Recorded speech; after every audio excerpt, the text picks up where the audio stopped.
Hey there, how are you? Coach Chris, Team Criticalbench here in the office, and I have a personal message for you today. It's about the power of words, and this applies to me. It's dead on. I'm kind of a talker. If you've been on this channel at all over the last 5 years, you've seen a lot of videos where I tend to talk a lot. More than necessary. And that goes all the way back to my childhood. I don't know if it was an attention thing or what, but I mean, even in high school, I got the superlative of most talkative. And so everyone knew that I was just a talker. And I still am, but I'm trying to improve that because I'm aware of it at least. The reason this is important is because in the world we live in today, in the world that we've always lived in, right? The people typically who do more listening tend to be the ones considered more wise. The people that are quieter, that let other people do a lot of the talking, and they just kind of sit back and take it all in. Oftentimes, they're able to, they're listening, so they're still participants in what's going on. They're processing what's going on. But I think there's a lot of wasted words, and I know half of what I say is probably unnecessary. And I mean, this applies to me in my personal life, whether it's in my marriage or in my friendships, and in my professional life. I mean, we have hours and hours of videotape with me rambling on. But where this really comes into play is how we use words. We use them to either build people up or to cut them down. And that's really it, right? I mean, we're either praising someone or we're criticizing them typically. Whether that, again, it could be a friend, could be a spouse, could be a coworker. And like gossip. I mean, so I just have some stuff here now. Whether you are a religious person or not, it's just beside the point. I haven't even talked about that right to this point. I'm just talking about the power of words. But this message really hit home to me at church one day. And yes, I'm a Christian. I go to church and I enjoy the message. It's terrific. You get to sing, feel good, and get a great message that you can apply to your life. For me, that's like what church is: a connection to God, being a better person, and being a better husband, being a better father. I mean, so you say what you will, but that's where I am. So anyway, there's just a whole bunch of like really good information on this sheet that was passed out. This is from a sermon from months and months ago, but there's just some great stuff. God, help me keep my words concise.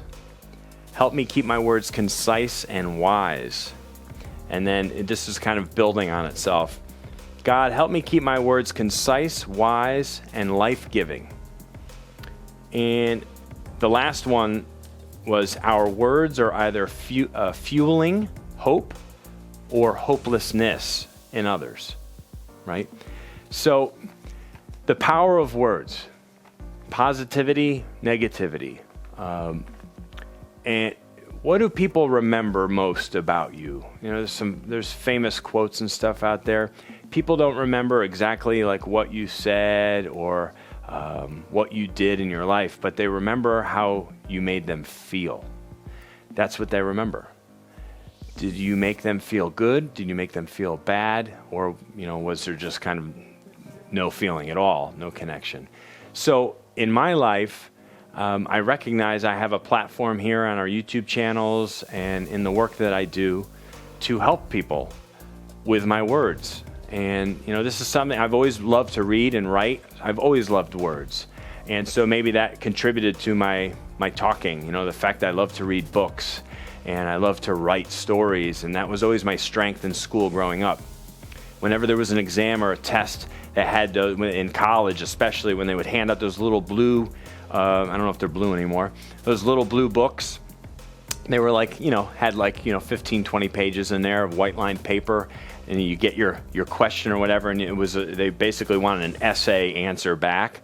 I would run out of these books. I needed more of them. And I think my professors enjoyed that because it showed I was going to class and thinking about what they were trying to teach me. But anyway, so I even use too many words when I write. So it happens both ways. But I want you in this video to think more about the words that you are using.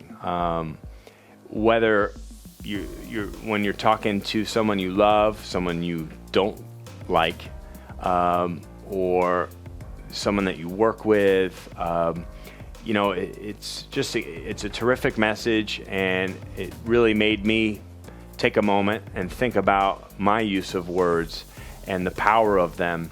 And am I helping people? Am I making their life better, or am I making their life worse? And so that's why I saved this, and I wanted to talk about that today to you. Please leave some comments or questions below for me. I'd love to engage with you. Find out, are you kind of like me when it comes to your use of words? Do you use too many of them? Are you using fewer of them and being more of a listener and having that more of a wise, trait?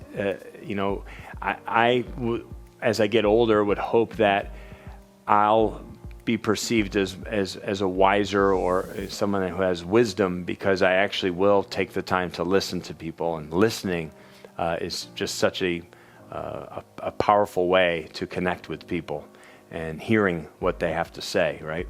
Thanks again for watching. But before you go, I have something free for you. It's a free report called The 5 Ways to Become Tough as Nails. It's a terrific report written by a man who is just awesome.